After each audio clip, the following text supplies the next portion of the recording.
অসভ্য ছোট লোক, তোর মরার কোনো জায়গা ছিল না।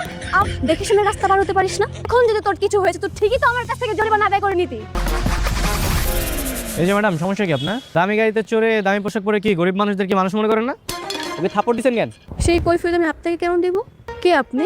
আমি হচ্ছে সাধারণ জনগণ। আপনি অন্যায় করছেন, সরি বলেন। সরি বলবো? আমি এই ছোট লোককে সরি বলবো? বাই দ্য ওয়ে, তোর সাহস কি করে হয় আমাকে কথা বলার? হাউ ডেয়ার ইউ, তাই না? কানের নিচে একটা দিলে না, তখন বুঝতে পারবেন জনগণের শক্তি কি। সরি বলেন ওকে। লোকের বাচ্চা, তোকে তো আমি চাইলে না তা দুম করে একদম ভেঙে দিতে পারবো। মানবতার খাত চুপ করলাম। নেক্সট টাইম এরকম করার আগে আজকের দিনটা মনে রাখি। যা,